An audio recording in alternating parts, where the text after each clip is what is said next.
கிருஷ்ணகிரி போச்சம்பள்ளி அருகே சோப்புனர் அரசு உயர்நிலைப் பள்ளியில் மாணவர்கள் பாமக துண்டோடு நடனமாடிய விவகாரத்தில் அப்பள்ளியினுடைய தலைமை ஆசிரியர் மற்றும் ஆசிரியர் பணியிட மாற்றம் செய்யப்பட்டதை கண்டித்து மாணவர்கள் சாலை மறியல் போராட்டத்தில் ஈடுபட்டு வருவதாக அண்மை தகவலை நாம் பார்த்துக் கொண்டிருக்கிறோம். இது தொடர்பான கூடுதல் விவரங்களை எமது செய்தியாளர் பாஸ்கர் வழங்க கேட்கலாம். வணக்கம் பாஸ்கர், மாணவர்களினுடைய இந்த போராட்டம் குறித்தான கூடுதல் விவரங்கள். வணக்கம் திவ்யா. அதாவது கிருஷ்ணகிரி மாவட்டம் போச்சம்பள்ளி அடுத்த தோப்பனூர் அரசு உயர்நிலைப் பள்ளியில் கடந்த வாரம் நடந்த ஆண்டு விழாவில் பள்ளி மாணவர்கள் அதாவது பாமக கட்சி துண்டு அணிந்து பாடலுக்கு நடனம் ஆடியதாக எழுந்த புகாரின் அடிப்படையில் தலைமை ஆசிரியர் மற்றும் தமிழாசிரியர் ஆகிய இருவரும் பணிமாறுதல் செய்யப்பட்டனர்.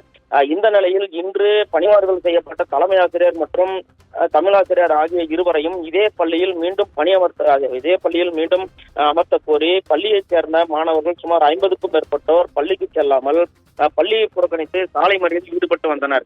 தொடர்ந்து அதாவது இந்த கல்வியாண்டு முடியும் வரையில் அதாவது தலைமை ஆசிரியர் மற்றும் தமிழாசிரியர் இருவரும் இந்த கல்வியாண்டு முடியும் வரையில் இங்கே இருக்க வேண்டும். தற்பொழுது இவர்களை பணியிட மாற்றம் செய்யக்கூடாது என்ற உள்ளிட்ட தெரிவித்த ஆர்ப்பாட்டத்தில் ஈடுபட்டு வந்தனர்.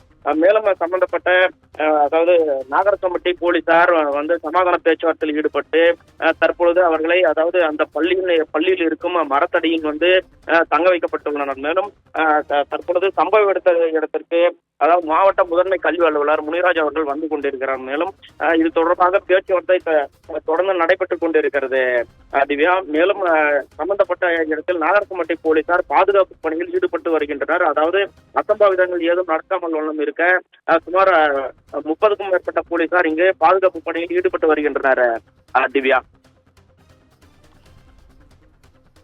கூடுதல் விவரங்களுக்கு நன்றி பாஸ்கர்.